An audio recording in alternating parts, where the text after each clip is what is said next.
हरियाणा बहुत ही लंबे समय में हरियाणा में यूनिवर्सिटी पॉलिटिक्स नहीं रही है। मैं कहूँ हरियाणा में युवाओं की राजनीति फिर से खड़ी हो, हरियाणा की राजनीति में नए लोग आए। मैं सिर्फ बवानी खेड़ा आधारित बात नहीं करना चाहता हूँ, बवानी खेड़ा के लोगों ने वोट दिया, उनके लिए काम करना चाहता हूँ, लेकिन व्यापक राजनीति हमें नए हरियाणा की करनी पड़ेगी। नए हरियाणा के विचार का भविष्य हरियाणा क्या होगा, ठीक है जो होना तो हो गया, क्योंकि हरियाणा में बहुत सारे बदलाव की जरूरत है अभी। हमारा हरियाणा आज वो कहते हैं ना बारूद के ढेर पे खड़ा है। पूरे चुनाव में मैं एक बात सुनता रहा कि ये जीत गई कांग्रेस तो जाट से मुख्यमंत्री बन जाएगा, ये बात आपने भी सुनी होगी। आज हमें चुनाव हारे हुए 6 महीने हो चुके हैं, 7वां महीना है, मैं भी पार्टी चुनाव हार गई। आज लोग एक बात कह रहे हैं, खुद जाट समाज को इतना साइडलाइन कर लोग कह रहे हैं कि यार अब जाट मुख्यमंत्री नहीं बनेगा। मैं तो बाबा साहब को मानने वाला आदमी, मैं तो इस विचार का आदमी कह रहा हूं क्यों नहीं बनेगा जाट मुख्यमंत्री। भाई ये बात कहना कि जाट मुख्यमंत्री नहीं बनेगा सबसे बड़ा जातिवाद है। आज आप करो जाट मुख्यमंत्री इसलिए बनेगा जाति से जाट है, कल आप कहोगे चमार, ये चमार इसलिए मुख्यमंत्री बनना चाहिए, परसों कहोगे ब्राह्मण इसलिए मुख्यमंत्री बनना चाहिए, राजपूत है, गुजर है, यादव इसलिए मुख्यमंत्री बनना चाहिए।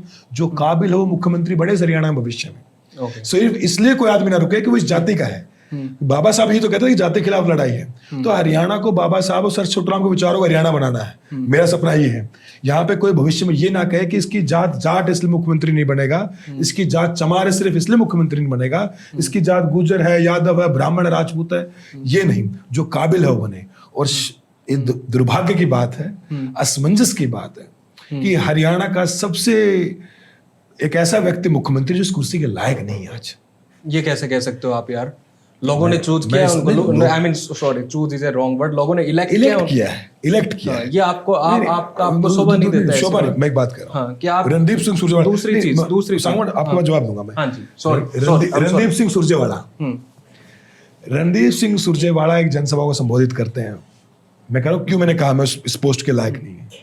किसी मुख्यमंत्री में हम संजीदगी चाहते हैं, एक सीरियसनेस चाहते हैं समाज के प्रति। उन्होंने रणदीप सिंह सुरजेवाला के प्रति एक बात कही, उनको डूम कहा। आप शायद सुना भी होगा, उनका भाषण था डूम जैसी बातें करता रहा। रणदीप सुरजेवाला ने हेमा मालिनी को क्या कहा था? वो भी गलत है। अगर वो क्या कहा था बताओ मुझे, पहले बताओ कहा क्या था। ये कहा था कि जो गाल है हेमा मालिनी के, उनके ऊपर कमेंट किया था कि तो मैं कह रहा हूं अगर किसी ने कोई भी फेमिनिटी के ऊपर कमेंट किया गलत है, तो आप यहाँ कह रहा हूँ। पर किसी को डूम कहना, आप सिर्फ व्यक्ति को डूम नहीं कह रहे हो, आपकी वही मानसिकता है कि ये डूम है, ये चमार है, ये वाल्मीकि है, नाई है, मतलब आप उस जाति हीनता दिखा रहे हो एक तरीके से। तो मेरा कहना है कि किसी भी स्टेट के मुख्यमंत्री जो भी बना है, आज जनता ने इलेक्ट कर लिया है, जनता ने कई तरह के लोग इलेक्ट किए हैं, जनता ने तो रेपिस्ट भी इलेक्ट कर रखे हैं, जनता ने तो किसानों को जिसने मारा सीतापुर बॉर्डर पे टेनी को इलेक्ट नहीं किया जनता ने, जिसके बेटे ने सरेआम किसानों को रोंदा अपनी थार गाड़ी के नीचे, उसको जनता ने इलेक्ट किया ना, फिर से मंत्री बनाया ना उसको बीजेपी ने। तो ये डेमोक्रेटिक पॉलिटिक्स है, जनता काम की नहीं है, जनता काम की नहीं। इसमें जनता हर वक्त गलत लोग भी चुनती है, जनता हमेशा ठीक नहीं ना।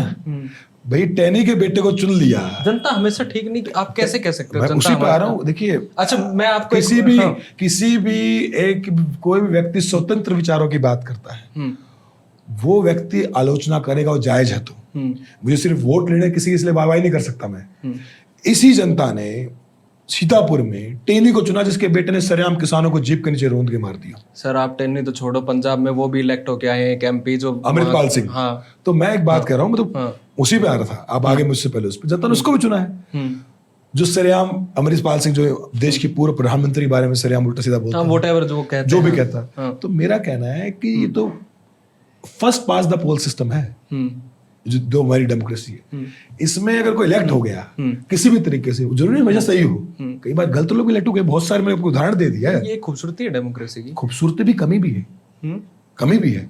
अच्छा एक इसी बात आप मुझे एक बात बताइए, आपके एरिया में कोई एक आदमी है, उसके सिर्फ 5 घर हैं पूरे विधानसभा में, और बहुत अच्छा आदमी, बहुत काम कर रहा, मेहनती है, कॉमरेड है, ये है वो है, और वो सिर्फ इसलिए कई बार चुनाव लड़ पाता है उसके कास्ट के वोटर नहीं है, उसे कोई क्रम थोड़ा देखता है, उसकी जाति देख लेते हैं, पॉपुलेशन देख लेते हैं। तो ये सिस्टम के बाद ड्रॉबैक भी है। अब 3 चीजें हैं इसमें से। आपने जैसे कास्टिज्म की बात करी और डेमोक्रेसी की बात करी।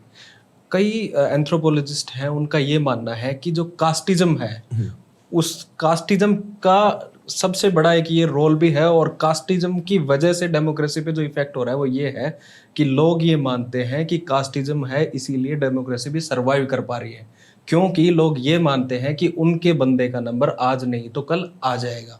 नंबर एक चीज़ तो ये। दूसरी रही बात कि डेमोक्रेटिक सिस्टम होता है, डेमोक्रेसी में लोग किसी भी तरीके के सही गलत का चुनाव करते हैं। मैं जस्टिस काटजू का इंटरव्यू कर रहा था कल, उन्होंने एक लाइन कही, आप अपना स्टेटमेंट देना उस पर, जो आपने बात कही उसी के आसपास है। उन्होंने कहा कि 90% ऑफ इंडियंस आर फूल। उनका रीज़न उन्होंने बताया कि जो 90% को मैं इसलिए फूल कह रहा हूँ क्योंकि वो लोग कैंडिडेट की जात बिरादरी देख के वोट करते हैं, ना कि उसका चरित्र, ना कि उसकी क्वालिफिकेशन, ना कि उसका education. What's your take on this statement? ये आपसे रिलेटेड ये है? तय होता है उस दौर की राजनीति कहाँ खड़ी है, ये तय उस बात से होता है उस समय का विचार कहाँ खड़ा है। आज का विचार फुहड़ता का विचार है, आज का विचार जातिवाद का विचार है, आज का विचार क्षेत्रवाद का विचार है, और आज का विचार सिर्फ व्यापार का विचार है, अपने मैं कहूं तो क्रूर शब्दों फायदे का विचार है।